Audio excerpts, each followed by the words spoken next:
Steph, T-minus 8 days from the season starting. Just how you and how the club feeling you're going into 2024? Good. I think we're looking forward to tomorrow.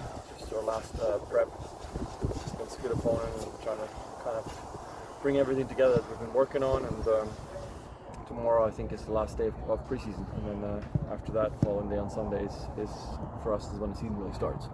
So yeah, excited, but we're looking just one day ahead right now. Try to get a good result and good feeling going into the season.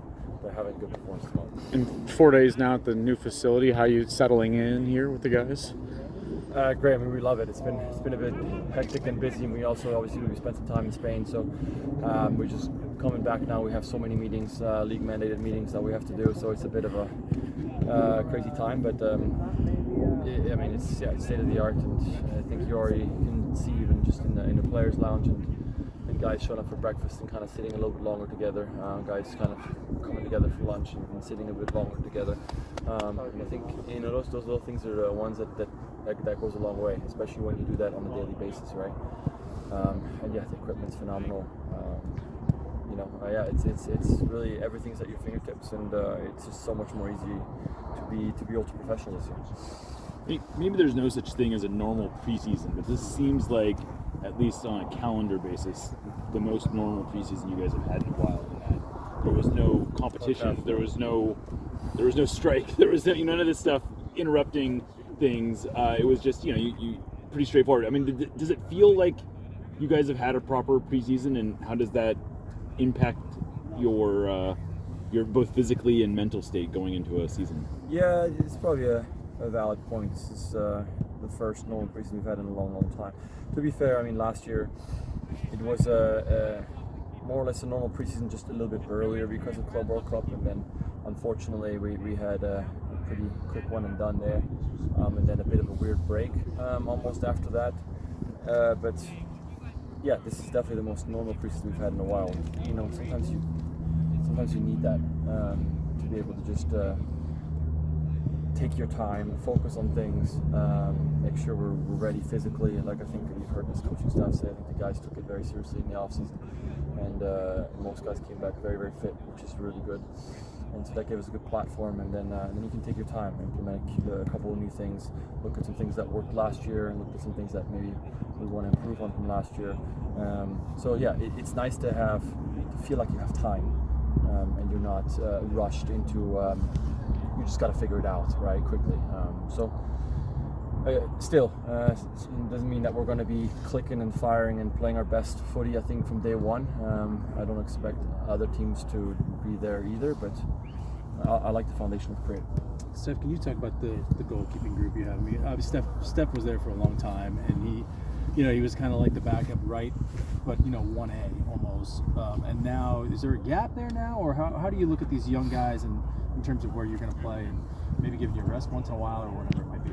Well, I mean, with the way the calendar is the schedule's getting filled, there's so many competitions, and it's congested. And one way it's congested, which makes it difficult. On the other side, it gives you more opportunities to win trophies, which is great. And so, if you have a deep squad, then you don't want to just go tap into that depth and get the games over with, but set yourself up to potentially have a go at a trophy. So I think we have that, and our goalkeeping unit is the same. And I think it's a testament to actually Tommy. Throughout my time here, I've been here for this is my 11th year now.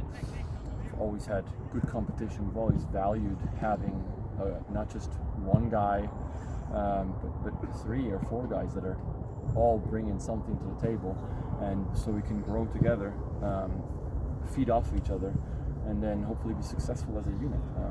That's why I think in the end too, when you look back at when we were successful, us, the keeper unit, we always looked for each other right away. The first person you look for is, where are my keepers, where's Tommy? Get in that huddle, happy tears. Those are the moments, because we try to work together on here and not against each other. I know in the end it's just one guy that plays, but we have really good goalkeepers this year, and they're going to push me to try to be the one that plays the majority of the games. So I'm going to have to be on my A game. 11 years, who's counting, right? Could you speak to Tom? I'm sorry. Go ahead. Nope. Yeah. Could you just speak to Tommy's ability? You talked about how he keeps you all as a unit, but just how creative, innovative with his, drills and things like that. It seems like they change every season to get you guys ready. Yeah, I think it's just his genuine love for, I don't want to say soccer, I want to say goalkeeping. He goes over to Europe to, he's established a decent network over there, so you can go and see other teams and how they train and what they bring into their sessions, and he always brings those things back. And it doesn't come, it never seems like he's doing it because he feels like he has to, but he wants to. He loves goalkeeping, so that energy is, you can feel that, and so it's easy to kind of follow when you have someone leading sessions with that type of energy and mentality. And then I've always been very competitive. Most professional athletes are, I get that, but I always want to be one of the hardest working guys. And then the younger guys this year also, they're following suit. They're exceptionally hardworking guys. So if you have that chemistry and that feeling that he creates, that environment, then I think you're bound to grow at some point, right? And the question is, can you translate it into good actions on the weekend, when it's the most important? But we're on the right track, so it's good. You talk about that group. One of you kind of compare and contrast the styles of Andrew and Jacob and what those guys excel at, maybe differently. I think sometimes that's a difficult thing for goalkeeping coaches. There's not one style that you can preach. I mean, you look at us three, we're completely different keepers. Build-wise, even. Jacob is tall, is taller than us, is a bigger wingspan. Might struggle with things a bit more than we don't, and he gets to places that we won't. So that really comes down to changing a lot of aspects of goalkeeping. Your positioning, how far out are you, how far back are you, how high up are you, how low are you, when do you have to rely on your feet, when can you get your hands there. So I think having a keeper coach that doesn't want everybody to bend to his style, but realizes what the individual strengths are and trying to really enhance those and then work on the weaknesses at the same time. That's what's important, right? And then I can see what makes Jacob a good goalkeeper, and I can see maybe I can emulate certain things. I'm not going to grow a crazy wingspan overnight, but still, there's some things that I might be able to pick up from him. He might be able to pick up from me, and that's how we move forward. What about Andrew? What do you see from his game, his style? I had Andrew's explosiveness. He's a bit on the shorter side as a goalkeeper, but exceptionally explosive. And you see that quite often. I remember Josh Ford, who was also one of a short goalkeeper, but the guy was like a loaded spring everywhere. So I wish I had that. Again, maybe look at how for me personally, look at how he gets set and how he's able to utilize his strength and set himself up to really maximize using that strength. That's one thing that I want to take over from this game and move into mine. How would you describe your relationship with Albert?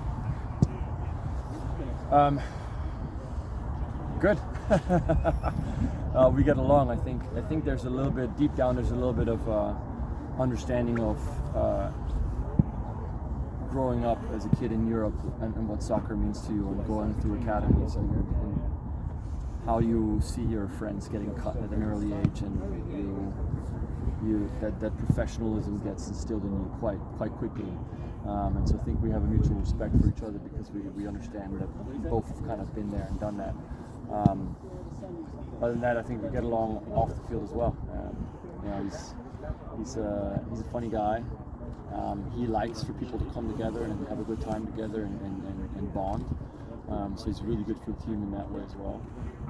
Yes, I honestly, we've always, I don't know if it's just luck or we always had people in our team that kind of get along. There's always going to be cliques, but the most important thing is that those cliques are, you can break those, and it's not like a completely hard cut and nobody can enter. We've never had that, and I think you need people, not players, people like Albert who kind of just wants everybody to cap in and stay together. So it's great. This is obviously a different opportunity for him this year. He came into the last couple seasons in a different role. Mm-hmm. What do you think, or what can this mean for you guys and for him personally, this opportunity? Well, I'm excited for him because, like you said, when he first came in, as a DP, sometimes I think they have their preferred position and the way they feel like they should be played, and that's the end of it. And he came in and kind of had to adjust right away, and he did so without complaining. Again, that's where I think right away he had my respect, because I've seen it go the other way. So for him to not complain, see that that's what was needed for the team of him, is incredible. It's exactly what you need in all teammates. Having said that, now obviously being able to move him more in that position where he thinks I think he's gonna flourish. He's technically probably one of our best players, not the best player on the ball. You can see his smooth touch, good vision, control, and so if we can get him into places where it's dangerous for the opponent, a little bit higher up the field, and he can pull the strings, and that's I think can help us. So I'm excited to see what he'll cook up with that.